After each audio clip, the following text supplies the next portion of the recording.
Aloha Awinala. I am Kaui Luakis, host of Hawaii is My Mainland, Fridays at 3 p.m., keeping it on the bright side and off the grid. As a survivor of malignant melanoma, I take sun protection seriously. As an inhabitant of a fairly small island on planet Earth, I realize coral reefs are essential to life as we know it. So I've invited Dr. Robert Richmond of University of Hawaii's Kiwala Marine Lab, part of the Pacific Biosciences Research Center, to discuss the science behind Senate Bill 1150 and what the best ways to save our skin and our reefs really are. Senate Bill 1150 has made it through all the way through the Senate. It's now in the House. It's made it through two committees in the House, and it has been recommended for referral to the third committee, CPC, Consumer Protection. So we're close. But reading through the testimony, there are some really big questions, like, is this the right sunscreen bill?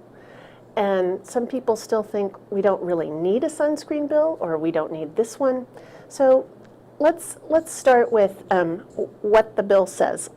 So it's prohibiting the use or application of non-prescription sunscreen, sunblock, or cosmetics containing oxybenzone or other chemicals harmful to coral reefs in marine life conservation districts, and prohibits the sale of such sunscreen, sunblock, or cosmetics by concessionaires serving marine conservation districts and nature preserves. It requires commercial use permittees to inform their customers of the prohibition, and also allows the department to, that would be DLNR, to propose rules prohibiting the use of sunscreen, sunblock, or cosmetics containing oxybenzone in any area as needed to conserve marine resources.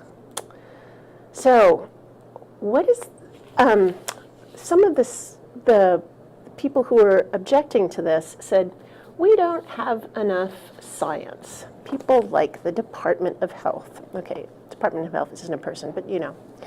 They said they believe more evaluation of the health and environmental impacts of restricting the use of oxybenzone is warranted.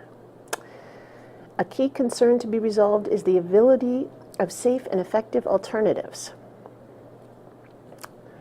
What do you say to that? Okay, I'll start with the most important element, that the intent of the bill is to protect coral reefs, and specifically to remove one of the local stressors that's very easy to control, and that's exposure to a chemical that's been scientifically proven to have a negative effect on the coral reefs.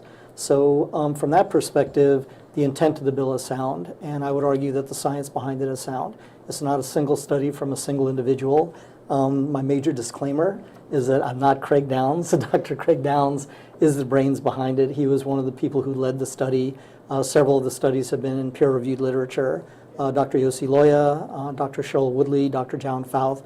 These are some of the world's leading researchers on coral reefs. So you've got top researchers doing excellent science in a very controlled and appropriate manner, and the conclusions are sound. So in answer to the first question, do we need more science? The science is there. As a scientist who knows the science and the scientist, I would argue that there's sufficient science to say it's a good idea to ban the use of these sunscreens. In answer to the second question about public health and how a bill can actually help with this, you know, I'm Howley. I go out in the sun. I've been working in tropical ecosystems since 1974. I understand the importance of protection against UV. Are there alternatives? Absolutely. I have a variety of rash guards. I have a hoodie rash guard. I have rash guards with gloves on them. I have a good variety. So my first line of defense is rash guards. I do use sunblocks, and that's different than a sunscreen. These are the ones that are either zinc oxide or titanium dioxide, non-nanotized. Without getting into all the geek stuff on that, the particles that are big enough not to interact with a lot of marine life and not to penetrate your skin either. There are a variety of sunscreens and sunblocks on the market. There are rash guards on the market. There are hats. There's a variety of ways of doing it. I fully agree. There's no question that exposure to UV is bad. And it doesn't matter just if you're light-skinned or dark-skinned, exposure to UV is bad. But there are many, many alternatives that people can use that are non-damaging to the coral reef and to the marine environment. The way science like this is done is to first go out into the field and find out if this is relevant. So we have two maps that can show what's going on in Hawaii. water samples around Oahu, water samples around Maui, and beach samples, which we don't have a map, well, I didn't put that up.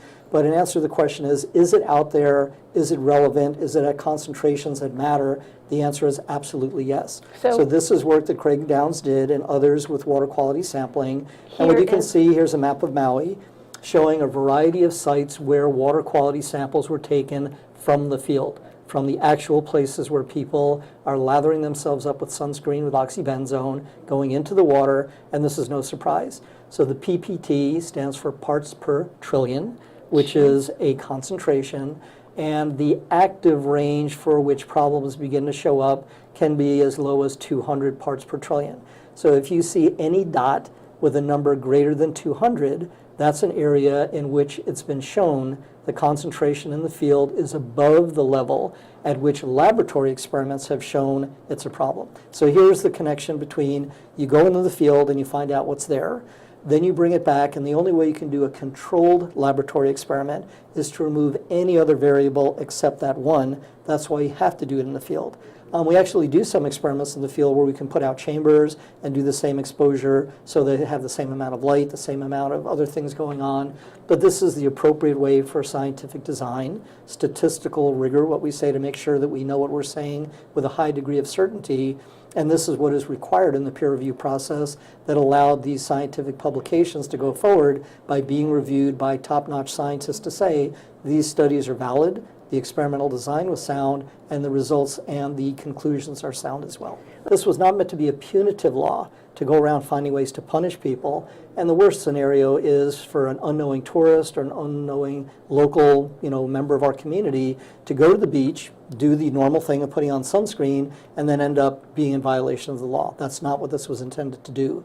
What it was intended to do is what we critically need to do, back to the Coral Reef Symposium, is to control local stressors today, to buy time to deal with climate change, which is overriding what's happening to coral reefs and the world, in the long term.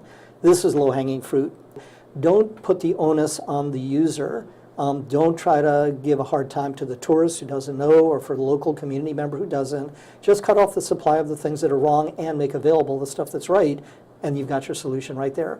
The way in which oxybenzone works, and we can talk about the geek science for a bit, it interferes with reproduction. It interferes with their resilience to things like the major bleaching events we've had. These reefs are already in dire straits, and it's not only death by 1,000 cuts or more straws on the camel's back.